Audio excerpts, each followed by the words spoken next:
1857, cuando la esclavitud todavía abarcaba algunas zonas remotas de México, un caso específico captó el interés de las autoridades del estado de Puebla. Era doña Esperanza Montiel de Herrera, una mujer viuda de un comerciante de granos que había tenido mucho éxito. Ella se había negado a liberar a su única esclava doméstica, Soledad Carranza. El caso fue conocido oficialmente cuando el padre Miguel Santamaría, el párroco de San Andrés Cholula, redactó una carta dirigida al gobernador estatal, en la que expresa su inquietud por el estado de las cosas. La comunicación era de marzo de 1857, según lo registrado en los documentos parroquiales, hallados en 1963 durante una remodelación del edificio. La propiedad de los Herrera estaba situada a 3 leguas al sureste de Cholula, en un área donde las tierras empezaban a ascender hacia la base del volcán Popocatépetl. Era una edificación común de la época colonial tardía, caracterizada por sus muros gruesos, hechos de adobe y tezontle, además de patios internos que estaban enmarcados por pasillos, con arcos de medio punto y una capilla privada en la que la familia realizaba sus oraciones.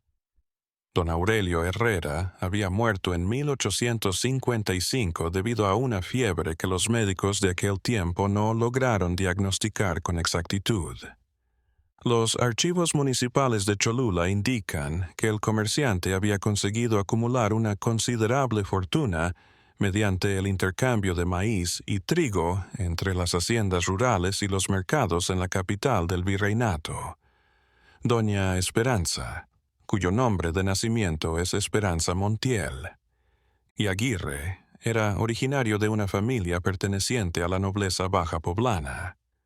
Los Montiel arribaron a Nueva España en la mitad del siglo X, asentándose inicialmente en Puebla y después extendiendo sus propiedades a las tierras fértiles circundantes. La viuda, que a la muerte de su marido tenía 38 años y no había tenido hijos, quedó sin descendencia.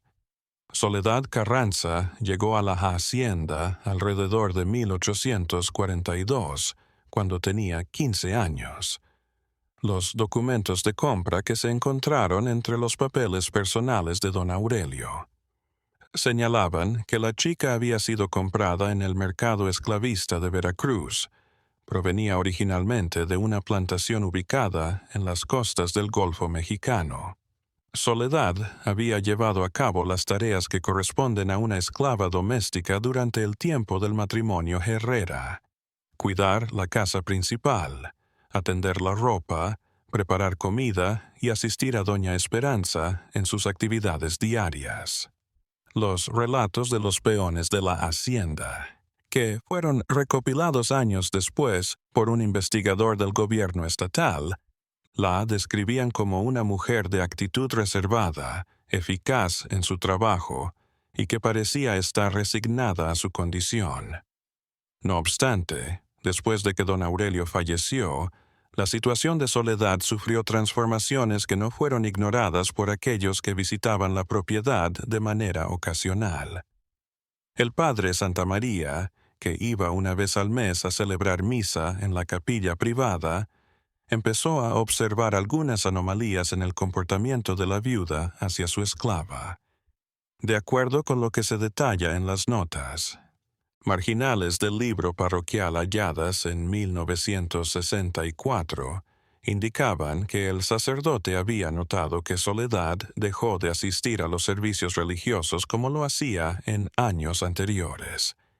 El sacerdote también notó que la mujer parecía haber adelgazado significativamente y que mostraba indicios de fatiga, lo cual le preocupaba. Cuando don Patricio Mendoza, un comerciante de Tlaxcala y amigo de la familia Herrera, fue a la hacienda en febrero de 1857 con el propósito de adquirir a Soledad, se presentó oficialmente el problema. Mendoza, que había quedado viudo hace poco y requería de una empleada doméstica para atender a sus 3 hijos menores, le propuso a doña Esperanza un monto significativo por la esclava. La viuda respondió de manera tajante y, según la posterior declaración de Mendoza, extrañamente vehemente. Doña Esperanza rechazó de manera absoluta cualquier negociación, alegando que Soledad era crucial para el funcionamiento del hogar y que nunca se apartaría de ella. Más tarde, el comerciante de Tlaxcala describió la respuesta de la mujer como excesiva y carente de lógica. Esta negativa fue la causa exacta que llevó al padre Santa María a redactar su carta para el gobernador.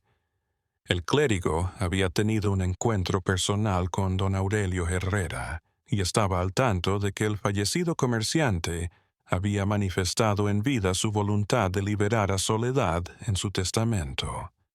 No obstante, cuando el padre le preguntó a doña Esperanza acerca de este asunto, la viuda dijo que no conocía ninguna disposición de su marido al respecto. Los documentos notariales de Cholula, los consultados en 1965 por un estudiante de Derecho que estaba preparando una tesis acerca de la esclavitud en el México independiente, confirmaron la presencia de una cláusula testamentaria. En ella, el testador Aurelio indicaba que, después de su muerte, Soledad debía ser manumitida y recibir además una suma modesta de dinero para lograr establecerse con autonomía. La investigación que llevaron a cabo las autoridades estatales se inició en abril de 1857, cuando el licenciado Fernando Esquivel, quien era el representante del gobierno en asuntos. Con respecto a la eliminación progresiva de la esclavitud, fue a la hacienda para hacer una entrevista tanto con Soledad como con doña Esperanza. El reporte de Esquivel, que fue encontrado en 1966 durante una reestructuración de los archivos históricos, y se encuentra guardado en los fondos del gobierno estatal, detalla una circunstancia que el funcionario consideró preocupante e irregular. De acuerdo con sus observaciones, mientras que Soledad mantuvo un silencio total, doña Esperanza mostró una actitud evasiva y defensiva a lo largo de la entrevista, respondiendo a las preguntas que le hacían únicamente con movimientos de su cabeza. Lo que más impactó a Esquivel fue el deterioro físico de la esclava, que era evidente. En su reporte, el funcionario retrata a una mujer de unos 30 años, con un cuerpo muy delgado que roza la demacración, piel clara, ojeras marcadas y marcas en las muñecas que pueden sugerir que usa ataduras con regularidad. Estas observaciones eran muy diferentes de las anteriores descripciones de Soledad, que había sido reconocida por su apariencia sana y su porte honorable. Doña Esperanza, con firmeza, se opuso a que Esquivel hablara a solas con Soledad. Ella alegó que su esclava sufría una dolencia que afectaba su habilidad para comunicarse y que, por lo tanto, cualquier conversación sería inútil. El funcionario no se mostró convencido por esta explicación, ya que observó que Soledad parecía entender perfectamente todo lo que le decían. En la segunda visita a la hacienda, hecha una semana después, Esquivel consiguió notar algo que le pareció profundamente inquietante. El funcionario oyó lo que describió como lamentos reprimidos provenientes de algún sitio de la casa, mientras aguardaba en el patio principal a que doña Esperanza lo atendiera. La viuda aclaró cuando le preguntaron qué era el viento que pasaba por las vigas de madera del edificio. Esquivel, sin embargo, había observado que esa tarde no había viento y que los ruidos que había oído eran de una calidad indiscutiblemente humano. El funcionario comunicó en su informe que sospechaba que Soledad podría estar siendo objeto de algún tipo de maltrato físico, aunque no había logrado conseguir pruebas definitivas al respecto.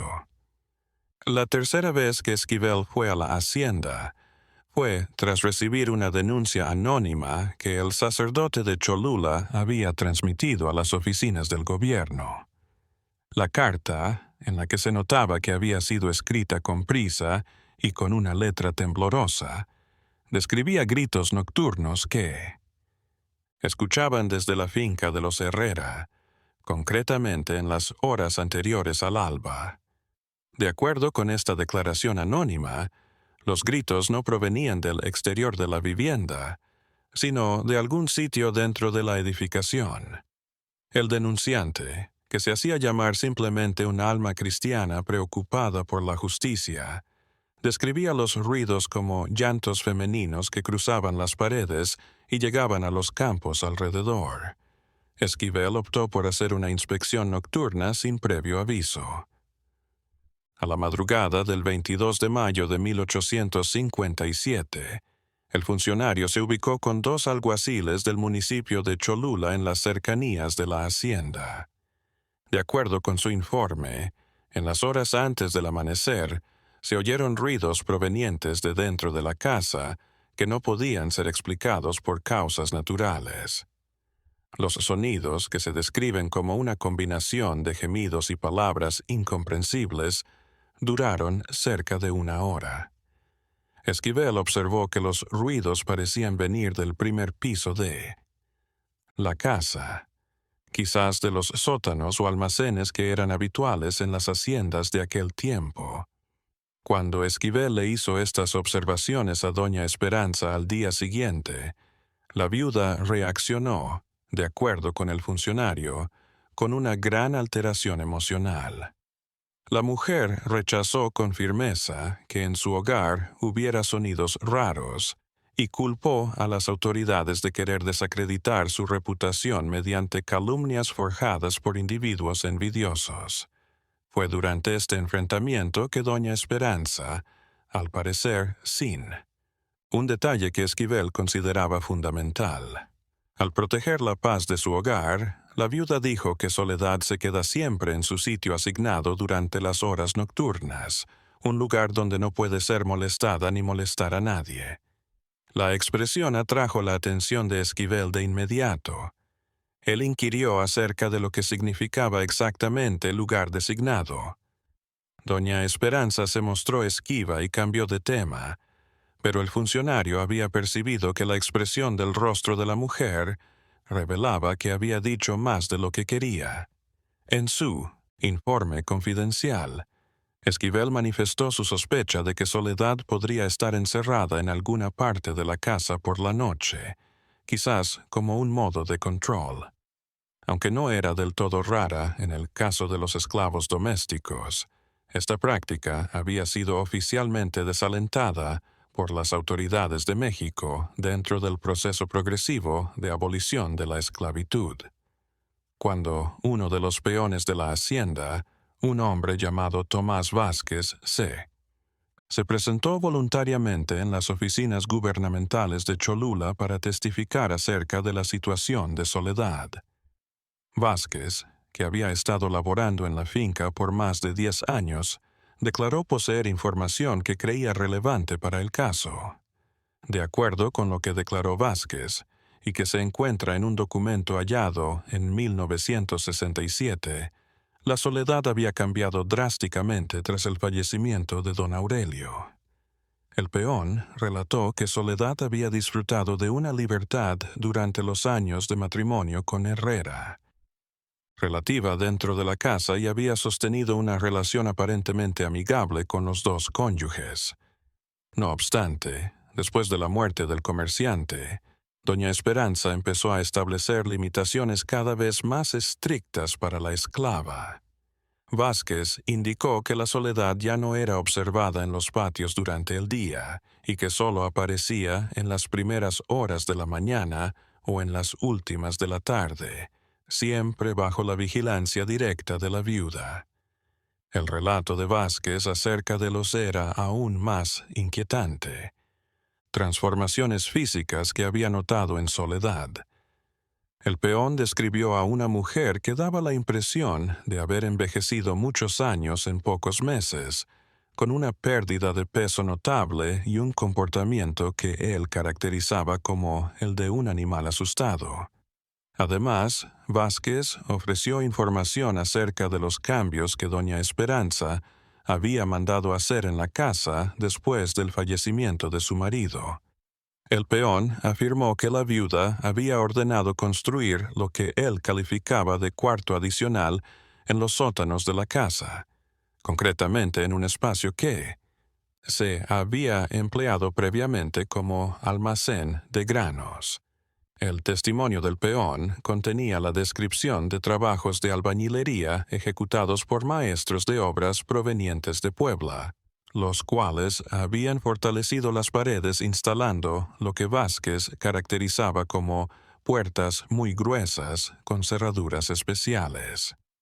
El peón había hallado rara esta alteración, sobre todo porque doña Esperanza había enfatizado que las tareas se llevaran a cabo con el máximo secreto posible. Esquivel optó por pedir una orden judicial para llevar a cabo una revisión detallada de la hacienda, que abarque todas las dependencias y los sótanos en particular. El 2 de junio de 1857, el juez de primera instancia de Cholula, licenciado Roberto Jiménez, dictó la orden.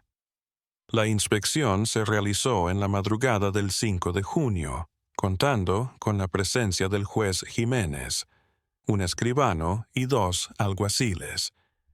De acuerdo con el acta levantada durante la diligencia, un documento que se halló en 1968, la inspección descubrió entre los documentos del tribunal hallazgos que las autoridades consideraron extremadamente perturbadores. Una habitación que no estaba incluida en los planos iniciales de la edificación sí existía, efectivamente, en el sótano de la vivienda. Era un espacio de cerca de 3 varas de largo por 2 de ancho, con paredes construidas con piedra reforzada y una puerta bastante gruesa, hecha de madera y equipada con cerraduras en la parte interior y exterior. En el acta se especificó que la condición de esta habitación era lamentable. Los muros mostraban huellas de humedad y lo que se veían como rasguños de uñas en la superficie rocosa. Sobre el suelo había sobras de paja que se usaban como cama, además de un recipiente de barro que claramente se empleaba para necesidades fisiológicas. La presencia de varios objetos que las autoridades consideraron como herramientas de restricción era lo más inquietante. El acta hace referencia a cadenas breves sujetas a una de las paredes y también a correas de cuero que mostraban señales de uso habitual. El escribano describió como ropa de mujer en condiciones muy deterioradas lo que se encontró en una esquina de la habitación. De acuerdo con el acta, cuando las autoridades confrontaron a doña Esperanza con estos descubrimientos, la respuesta de la viuda fue una negación total y una alteración nerviosa. La mujer afirmó que la habitación no era más que un depósito de almacenamiento renovado recientemente y que los artículos hallados eran herramientas laborales, típicas en cualquier finca. No obstante, la explicación de doña Esperanza no logró convencer a las autoridades, particularmente cuando Esquivel inquirió directamente acerca de dónde estaba Soledad. La viuda sostuvo que la esclava había caído enferma la noche anterior y estaba descansando en sus habitaciones, pero no quiso dejar que las autoridades la vieran. Fue en ese momento que el juez Jiménez mandó un registro exhaustivo de cada una de las habitaciones de la vivienda. La búsqueda se extendió a lo largo de varias horas, sin embargo. No se encontró a Soledad en ninguna parte de la construcción. La viuda empezó a mostrar síntomas de lo que el escribano calificó como una grave alteración mental cuando las autoridades interrogaron repetidamente a doña Esperanza acerca del paradero de la mujer. En su condición de alteración, doña Esperanza empezó a emitir lo que el acta califica como afirmaciones contradictorias e incoherentes, La mujer alternaba entre rechazar la existencia de Soledad y sostener que la esclava había salido rumbo a lugares donde ya no podría generar inconvenientes. En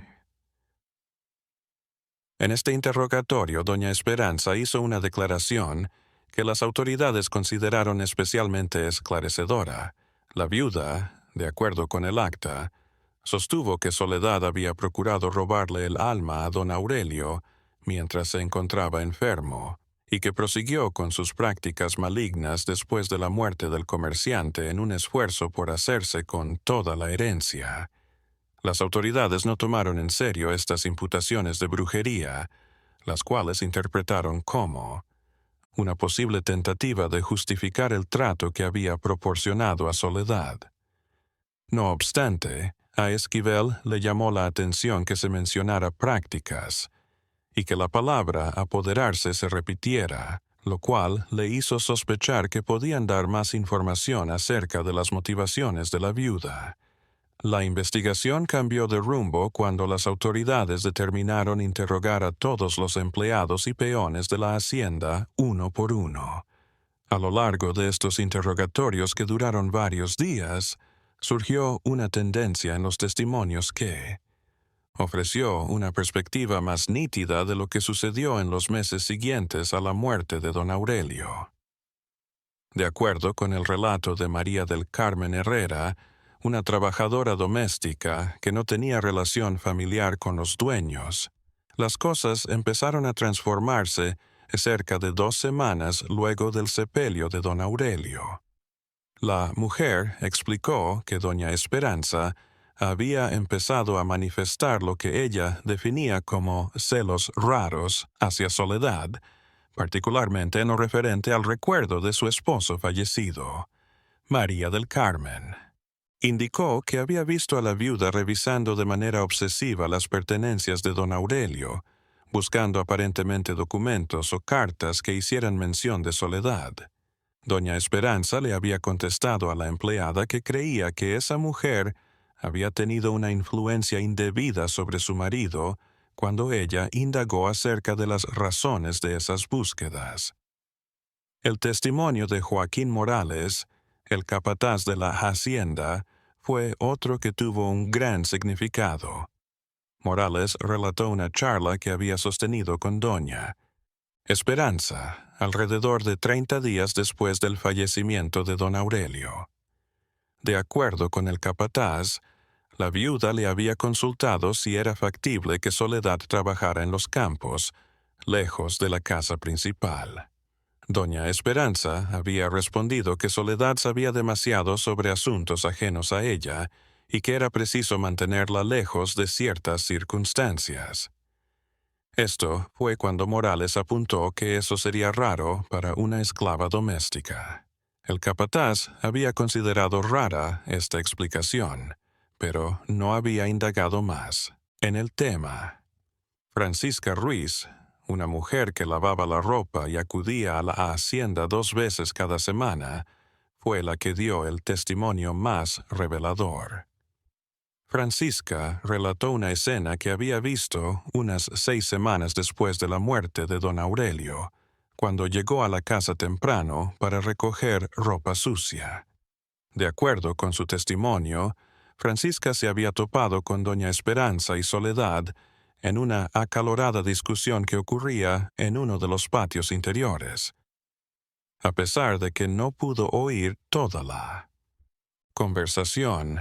La lavandera había registrado expresiones como «lo que me pertenece y nunca debiste de parte de la viuda», mientras Soledad parecía estar tratando de explicar algo con mucha agitación. Francisca dijo que la escena se había acabado de manera repentina cuando doña Esperanza se dio cuenta de que ella estaba allí. La viuda había echado a Soledad de inmediato con palabras que la lavandera recordaba como especialmente severas, y después le había explicado a Francisca que la esclava había hecho algo muy malo, que necesitaba una corrección. El aspecto que más había sorprendido a Francisca era que, desde aquel día, no había vuelto a ver a Soledad en las zonas compartidas de la casa. Doña Esperanza había contestado de manera sencilla que ahora la esclava tenía otras obligaciones que la mantenían ocupada en distintos lugares de la propiedad cuando preguntó por ella. Se recabó información acerca del contenido testamentario de don Aurelio, que no se había divulgado antes, a lo largo de los interrogatorios. Según el testimonio del escribano que había escrito el documento, don Aurelio no solo otorgó la manumisión de Soledad, sino también la entrega de una casa pequeña en los terrenos de la hacienda, donde la exesclava tendría un lugar para vivir durante el resto de sus días. Lo que resultaba aún más importante era que don Aurelio había dejado instrucciones concretas de que Soledad debía tener la oportunidad de aprender a leer y escribir, así como de recibir educación religiosa. Estas disposiciones, que no eran habituales en ese tiempo, indicaban que el comerciante, había cultivado un interés específico en el bienestar de la esclava a largo plazo. El escribano, además, declaró que doña Esperanza había hablado con él acerca de la posibilidad de cambiar las disposiciones testamentarias tras el fallecimiento de su marido. La viuda había preguntado acerca de las repercusiones legales de no seguir al pie de la letra las instrucciones que su esposo muerto le había dejado cuando se le informó que esto no era legalmente posible. Esta información llevó a las autoridades a reevaluar los motivos de doña Esperanza. Esquivel desarrolló la hipótesis de que la viuda había tratado de eludir cumplir con las disposiciones testamentarias, no por motivos económicos, sino por lo que el funcionario caracterizaba como celos patológicos hacia la relación que su esposo había tenido con Soledad. La búsqueda de la mujer se volvió más intensa cuando las autoridades tuvieron conocimiento de que ella había sido vista por última vez en los terrenos de la hacienda 3 días antes de la inspección oficial, conforme a lo que se testifica. Un empleado de una propiedad cercana había visto a una mujer que coincidía con la descripción de Soledad, caminando por un camino que conducía hacia un área forestal en las laderas del volcán. No obstante, las exploraciones en la región no produjeron resultados, y este avistamiento no pudo ser verificado. Las autoridades empezaron a contemplar con seriedad la opción de que doña Esperanza estuviera encubriendo el hecho de que Soledad había fallecido para no tener que afrontar las consecuencias legales. La investigación dio un vuelco impactante cuando las autoridades optaron por inspeccionar de manera rigurosa la zona en la que se había llevado a cabo la construcción en los sótanos, tras una búsqueda más detallada de la hacienda. Empezaron a examinar el suelo compactado con herramientas de excavación para hallar irregularidades. Fue en esta pesquisa cuando se descubrió lo que transformaría por completo la naturaleza del caso. En una sección del sótano, que había sido desenterrada y compactada de nuevo recientemente, los funcionarios hallaron lo que en un principio parecían ser fragmentos de tela sepultados a poca profundidad. Cuando se excavó más profundamente, aparecieron indicios que el escribano calificó como restos humanos en un estado de descomposición parcial. Los restos, de acuerdo con el análisis inicial hecho por un médico de Cholula, pertenecían a una mujer de cerca de 30 años, cuyas características físicas coincidían con la descripción de Soledad. El descubrimiento de los restos causó una crisis nerviosa total en doña Esperanza. De acuerdo con lo que declararon aquellos que estaban presentes, la mujer de luto empezó a vociferar que no deseaba que llegara tan lejos y que todo se había debido a esa mujer por no comprender su lugar. En su estado de alteración, doña Esperanza hizo confesiones incompletas que las autoridades trataron de registrar lo más fielmente posible. La viuda dijo que Soledad había tratado de chantajearla con datos sobre su relación personal con don Aurelio y que la esclava había amenazado con hacer públicos. secretos si no se cumplían las estipulaciones del testamento.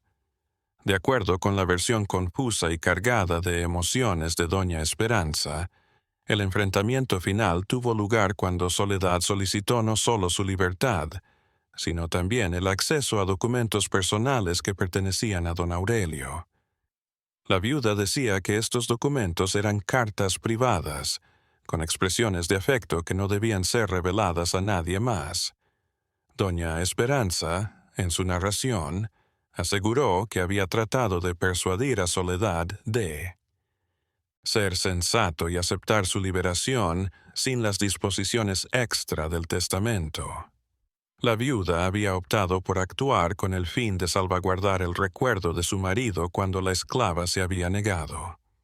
Doña Esperanza confesó que la habitación subterránea había sido construida a propósito para el confinamiento de Soledad, y dio detalles sobre este. La viuda sostiene que su intención al principio había sido mantener enclaustrada a la esclava hasta que recuperara el juicio y accediera a los términos que se le proporcionaban.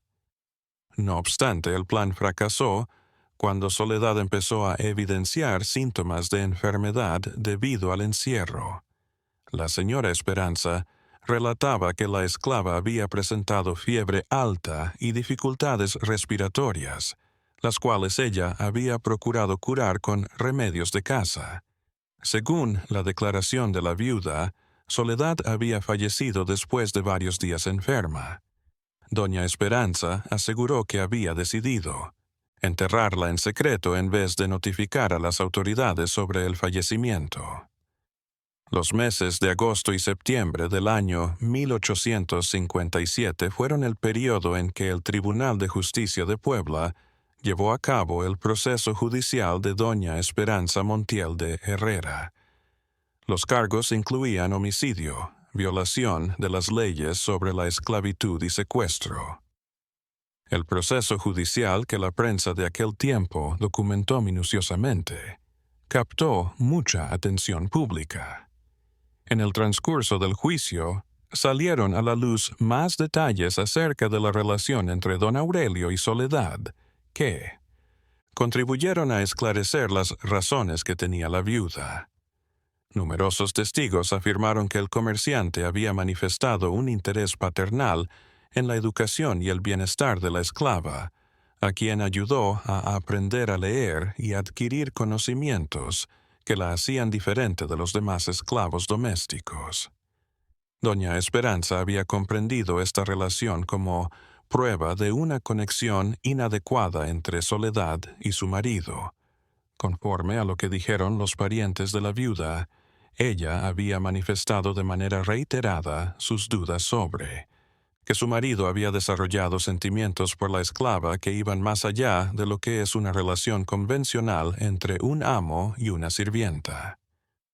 El tribunal resolvió que, si bien no existían pruebas de una relación inadecuada entre Soledad y don Aurelio, los celos infundados de doña Esperanza bastaron para impulsar sus actos delictivos. La viuda fue hallada culpable de homicidio en segundo grado y condenada a 2 décadas de cárcel. No obstante, de acuerdo con los registros, doña Esperanza no terminó su condena. Penitenciarios que en 1969 un académico de la Universidad de Puebla consultó. La viuda falleció en la cárcel en 1861, al parecer a causa de una dolencia pulmonar, que se había agravado con lo que los doctores del tiempo definieron como melancolía severa. El padre Santa María dirigió y financió la ceremonia en la que fueron enterrados los restos de Soledad Carranza, en el cementerio de San Andrés Cholula. El sacerdote había insistido en que, a pesar de su condición, la mujer tuviera un entierro cristiano digno. De esclava, alegando que había sido objeto de una injusticia espantosa. Para saldar las deudas legales del caso, los responsables vendieron la hacienda de los Herrera. A lo largo de las décadas siguientes, la propiedad tuvo a varios dueños, pero ninguno vivió en forma permanente en la casa principal. De acuerdo con los relatos recopilados por historiadores locales en años posteriores, las sucesivas personas que poseyeron la propiedad informaron sobre molestias vinculadas a ruidos inexplicables que venían de los sótanos. En el año 1892, un incendio cuyo origen nunca se identificó con seguridad destruyó parcialmente la casa principal. Los sótanos se mantuvieron sin cambios, pero el último dueño de la propiedad los cerró con un candado antes de dejarla para siempre. La situación de Soledad Carranza se volvió un caso emblemático en las discusiones acerca de la eliminación total de la esclavitud en México. Legisladores y activistas utilizaron los documentos del proceso judicial como prueba de posibles abusos bajo el sistema de esclavitud interna. En 1968, un grupo de arqueólogos de la Universidad Nacional halló más pruebas relacionadas con el caso al excavar en el lugar donde estaba la antigua hacienda, como parte de una investigación sobre la vida rural del siglo XIX. Se hallaron, entre otros descubrimientos, partes de cartas que don Aurelio escribió a Soledad, lo que confirma que el comerciante realmente había mantenido una correspondencia educativa con la esclava. Las cartas redactadas en un lenguaje sencillo, adecuado para una persona que estaba aprendiendo a leer, enfocado principalmente en asuntos morales y religiosos. No obstante, además incluían muestras de cariño paterno que una esposa celosa podría haber entendido de manera equivocada.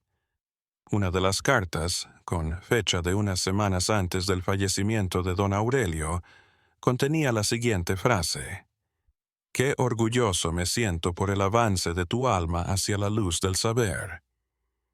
Estos documentos aportaron pruebas concluyentes de que la relación entre Soledad y don Aurelio había sido totalmente adecuada, fundamentada en el anhelo del comerciante de satisfacer lo que él veía como sus deberes cristianos hacia una persona bajo su cuidado.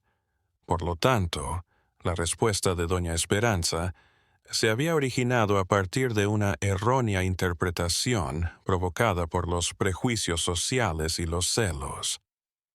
Desde que se produjo el incendio de 1892, la propiedad de la antigua hacienda Herrera ha permanecido como terreno baldío.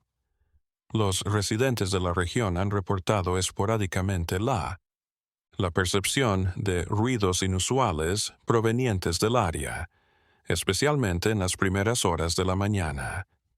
El último estudio formal del caso fue llevado a cabo en 1967 por un historiador de la Universidad de Puebla, dentro de una investigación más amplia sobre los niveles de vida de los esclavos domésticos en el México del siglo XIX. El caso de Soledad Carranza demostró, según el estudio, tanto los riesgos intrínsecos al sistema esclavista como las tensiones sociales y psicológicas que impactaban a las familias que eran dueñas de esclavos. El investigador observó que doña Esperanza había sido, en muchos sentidos, una víctima del sistema y también de la soledad. La viuda había sido condicionada por una sociedad que le enseñaba a ver a los esclavos como propiedades, mientras alimentaba sus temores de que su marido pudiera tener intimidad con una mujer que vivía en el mismo hogar. No obstante, el estudio también indicaba que la reacción extrema de doña Esperanza había trascendido lo que podría ser percibido como una reacción comprensible a los celos. El confinamiento y la muerte de Soledad no podían justificarse por el contexto social de aquellos tiempos, pues fueron actos crueles que se hicieron a propósito. En 1969, los registros vinculados al caso fueron enviados al Archivo General del Estado de Puebla, donde se mantienen accesibles para los investigadores. No obstante, ciertos documentos incluidos en los informes originales, sobre todo las cartas personales halladas en la hacienda, han desaparecido de los registros sin justificación evidente.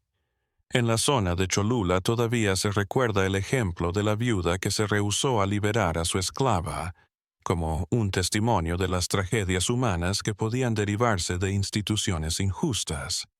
Los historiadores de la localidad han registrado que, a lo largo de generaciones, los relatos orales fueron el medio por el cual se transmitió la historia, aunque numerosos detalles se desvirtuaron con el tiempo. Doña Esperanza es retratada en las versiones más populares de la historia, como una mujer consumida por celos desmedidos, en contraste con Soledad, que es recordada como una víctima sin culpa, cuya única falta fue ganarse el cariño de su amo. Aunque estas versiones tienden a simplificar las complejidades del caso, mantienen la esencia moral de la tragedia. M.